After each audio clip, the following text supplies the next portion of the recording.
बिस्मिल्लाहिर्रहमानिर्रहीम। अस्सलाम वालेकुम मेरे अजीज़ मोहतरम बहन भाइयों, मैं रूहानी अमलियात की तरफ से आपकी खिदमत में हाजिर। मेरे अजीज़ मोहतरम बहन भाइयों, आज आपकी खिदमत में बहुत एक शानदार अमल लेकर हाजिर हुई हैं। जिन लोगों की मोहब्बत कामयाब नहीं होती या उनके काम अधूरे रह जाते हैं, काम होते होते रुक जाते हैं, उनके लिए ये जो बेमिसाल अमल है। और जो बंदा ये अमल करेगा, अल्लाह के हुक्म से उसका हर काम बआसानी हो जाएगा और अल्लाह के हुक्म से बहुत जल्दी हो जाएगा।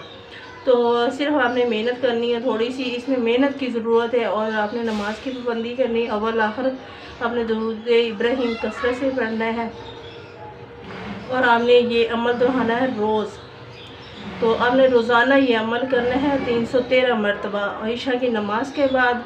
तो अल्लाह के हुक्म से आपकी कोई मोहब्बत भी आपको मिल जाएगी। अगर कोई आपका रूठा हुआ है तो वो भी आपसे आके मिलेगा, खुद आके मिलेगा। अगर कोई भाग गया है तो उसके लिए आप करेंगे तभी वो बंदा आके मिलेगा। तो इसके जो ना मैं मिसाल नहीं दे सकती कि इतना अच्छा ये अमल है, लेकिन आपका यकीन पुख्ता होना बहुत ज़रूरी है। तो जिसके लिए, जिस मकसद के लिए भी आप ये अमल करेंगे तो इंशाअल्लाह अल्लाह के हुक्म से वही मकसद आपका पूरा हो जाएगा। तो आपने अल्लाह के ऊपर भरोसा रखना है और अपनी खोई हुई मोहब्बत को पाना है। जो आपसे रूठ गया है वो मान जाएगा और जो भाग गया है वो आ जाएगा।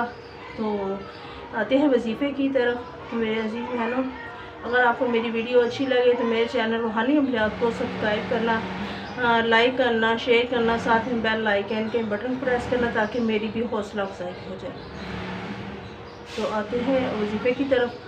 आपने अव्वल आखिर दुरूद इब्राहिम पढ़ना है 11 मरतबा और हस्बुनल्लाह व निअमल वकील 313 मरतबा।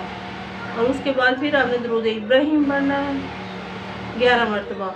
तो यही अमल करना है आपने रोज़ाना। तो इंशाअल्लाह अल्लाह के हुक्म से, जैसे अल्लाह की बारगाह में आपने हाथ उठाने हैं तो आपकी दुआ कबूल हो जानी है। और आपका जो महबूब है आपसे रूठ गया था वो वापस आ जाएगा, जहाँ भी है वो आपके कदमों में आके बैठेगा और आपसे खुद माफ़ी मांगेगा। ये बहुत ही मुजरब अमल है और बहुत ही शानदार अमल है। इससे आप फ़ायदा उठाएँ और अल्लाह के हुक्म से आप जिस मकसद के लिए भी इसको आप पढ़ेंगे तो वो मकसद आपका फ़ौरन पूरा होगा। तो आपने छोटा सा अमल करना है। तो अपनी दुआओं में मुझे याद करें। अल्लाह हाफ़िज़।